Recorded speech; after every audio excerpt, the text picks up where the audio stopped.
Alhamdulillahil khaliqil karim alladzi laysa liwahidatihi wa la intihaihi al-akhar.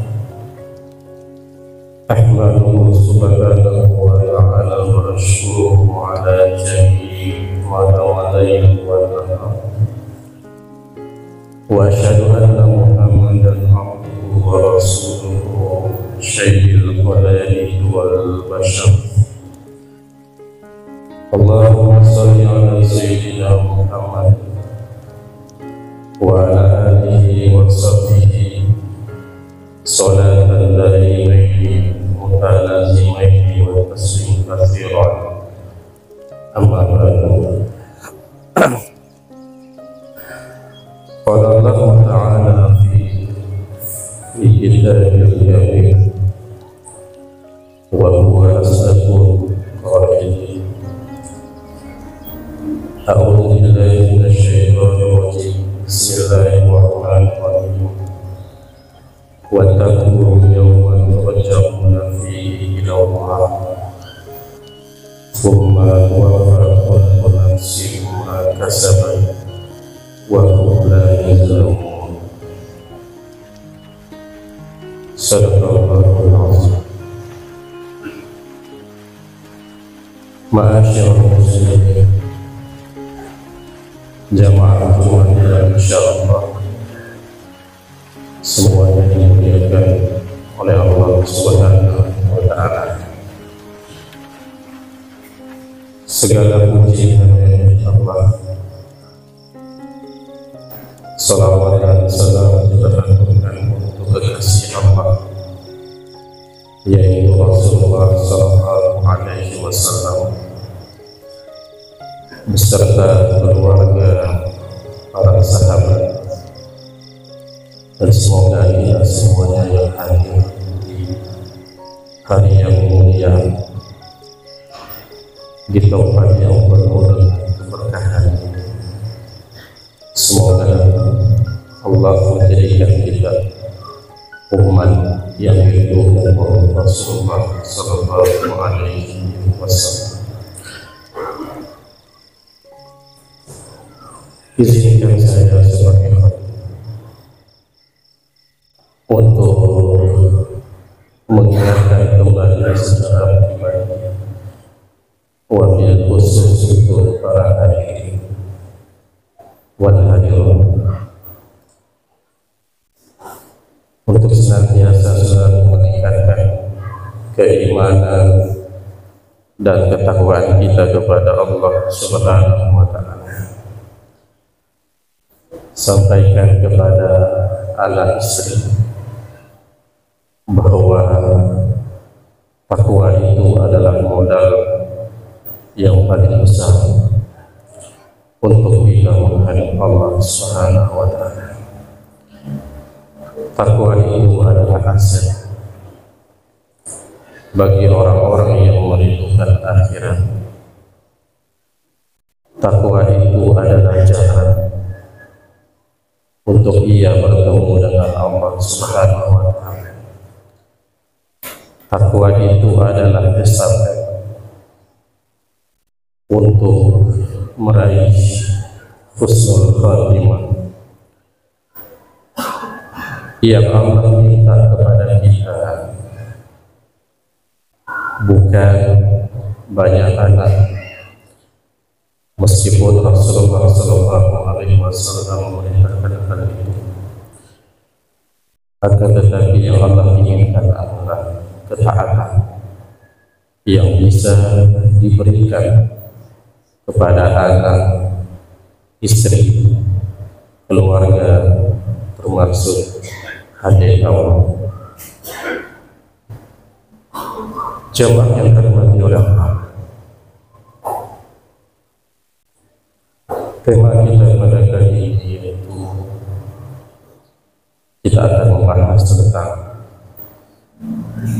orang-orang yang merugi.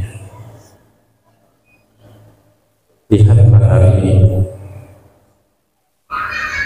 ketika diberikan nikmat oleh Allah, ketika bertambah fasilitas kesenangan hidupnya, bukan menunjukkan watak ia sebagai seorang hamba, akan tetapi malah sikapnya 1000 kuartal terbalik, jauh dari Allah Subhanahu wa Ta'ala. Allah menceritakan kepada kita, wajib ayyawma idin bi jahannam, ketika nanti kita meninggalkan dunia ini, maka Allah nanti akan tempatkan kita di suatu tempat, dari Nabi Adam sampai umat terakhir dari umat Rasul, itu akan berada di salah satu tempat yang bernama alam barzakh. Setelah orang-orang berkumpul, ternyata yang Allah berikan adalah yaumul idzin bi jahannam. Allah tampakkan janji-janji Allah bagi manusia-manusia yang tidak taat. Allah tampakkan di depan matanya bagaimana kondisi neraka itu. Hadirin jamaah yang dirahmati oleh Allah, Allah itu memiliki sifat pencemburu kepada seorang hamba. Ketika salah seorang sahabat Al-Mughirah, dia melihat dan mendengarkan langsung saat berbicara, andaikan ada seorang laki-laki tiba-tiba dia berbicara dengan istriku, berbicara, maka yang aku lakukan adalah akan aku tebas batang lehernya. Ketika dia mendengar hal ini, hadirin, maka dia langsung mencari Rasulullah untuk bertanya, apakah sikap-sifat saat ini benar atau tidak. Ketika ditanya, wahai Mughirah, apakah engkau takjub dengan sikapnya saat yang begitu cemburu? Kalau engkau takjub, begitulah dengan aku lebih pencemburu. Begitu juga dengan Allah lebih pencemburu daripada aku.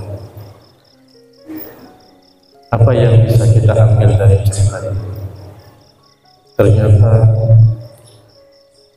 semua kenikmatan yang Allah berikan kepada kita, Allah berikan secara mengalir, bahkan tidak peduli kita bersyukur atau tidak.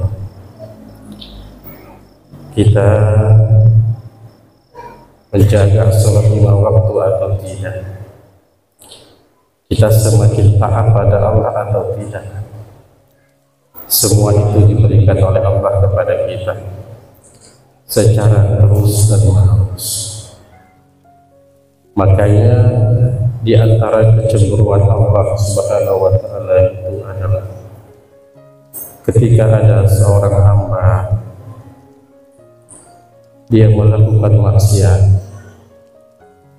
dia tidak bersyukur atas usia yang telah Allah berikan. Ketika diberikan kelapangan rezeki, bertambah rezeki, akan tetapi tidak menunjukkan sikap kesyukuran sebagai seorang hamba. Ketika hamba tersebut berada pada hal itu, maka Allah Subhanahu wa Ta'ala berpaling kepada hamba tersebut. Makanya Allah menyebutkan wal tansur nafsu ma qaddamat lighad, Coba cross check lah diri kita. Ada orang yang bergelimang dengan harta, akan tetapi ada masalah dengan istrinya, ada masalah dengan anaknya, agak susah diatur. Mungkin istrinya selingkuh dan lain sebagainya. Ini adalah cerita yang Allah Subhanahu wa Ta'ala ingin gambarkan kepada kita.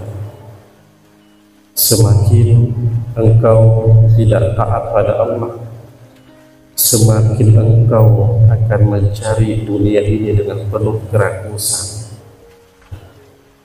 Watak manusia itu ketika diberi sesuatu, dia akan mencari hal yang baru lagi. Ketika diberikan yang satu, maka dia akan mencari yang kedua. Sampai kapan berhenti insting manusia seperti itu? Sampai Allah nampakkan malaikat maut di hadapan kita. Makanya hadirin, kurang menunggu beberapa hari lagi, kita akan meninggalkan momentum-momentum yang pernah memberikan pelajaran kehidupan kepada kita. 2023 kita akan, insyaallah, semoga Allah memberikan kita umur yang panjang sehingga bertemu dengan tahun 2024, dan kita akan melewati hal itu.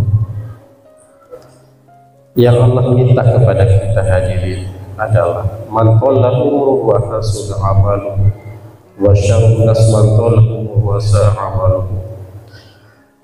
Manusia yang beruntung itu ketika diberikan nikmat oleh Allah, ketika diberikan kesempatan untuk bertemu dengan lembaran tahun, dia akan memaksimalkan kesempatan yang terakhir itu yang Allah berikan untuk dirinya. Makanya Allah meletakkan inna sholata tanha 'anil fahsya'i wal munkar. Allah meletakkan sendi-sendi ibadah ini sebagai ukuran apakah kita akan meninggalkan perbuatan yang keji, apakah kita akan menjadi orang yang kufur atau tidak.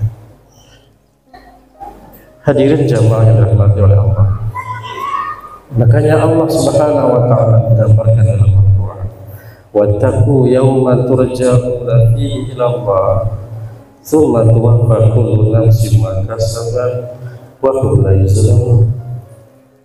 Takutlah kalian kepada Allah ketika nanti kalian akan dikembalikan kepada Allah, dan disitulah nanti akan terhitung semua hal-hal yang kita lakukan, akan terhitung dengan rapi. Makanya dalam ayat lain, ketika mulut ini terkunci, seluruhlah anggota tubuh akan berbicara, sehingga tidak ada alasan untuk kita membela diri. Ketika nanti kita menghadap Allah, Allah peringatkan semua yang kita lakukan itu akan ditanya oleh Allah. Dia akan berbicara kepada Allah. Takut dengan hari yang ketika harta tidak berlaku lagi, jabatan tidak berlaku lagi. Hari itu adalah semua akan dihitung, semua amal-amal kita. Dan Allah menyebutkan tidak secuil pun manusia akan dizolimkan pada waktu itu. Makanya Allah berikan tawarkan kepada kita, in ahsantum ahsantum li anfusikum. Apa-apa yang bapak-bapak lakukan hari ini, bapak sholat atau tidak, bapak maksiat atau tidak, itu terserah. Allah tidak peduli. Hanya sekedar Allah ingatkan, apa-apa yang kamu lakukan itu sejatinya akan lari kepada dirimu, akan kembali kepada kita. Dan apa-apa yang kita tunaikan, kita abdikan diri kepada Allah, itu itulah yang akan kita dapatkan, yaitu surganya Allah Subhanahu wa Ta'ala. Maka yang perlu kita perhatikan adalah iqtanim khamsan qabla khamsin. Jaga bapak-bapak 5 perkara ini. Yang pertama adalah wasihataka qabla saqamika. Manfaatkanlah masa sehat sebelum datang masa sakit. Kemudian wakinaka qabla fakrika. Manfaatkanlah masa luangmu sebelum datang masa sempit. Syababaka qabla haramika. Manfaatkanlah masa muda sebelum masa tua. Kemudian manfaatkanlah masa kaya sebelum datang masa miskin. Dan terakhir, wahayataka qabla mautika. Manfaatkanlah masa hidup sebelum datang finish yang bernama kematian. Di mahal ini, dengan berputarnya waktu, dia akan sedikit demi sedikit akan menghampiri kita. Oleh karena itu, jadikanlah apa yang Allah berikan kepada kita sebagai bentuk muhasabah untuk mendekatkan diri kepada Allah Subhanahu wa Ta'ala. Aqulu qawli hadza fastaghfiruh innahu huwat tawwabur rahim.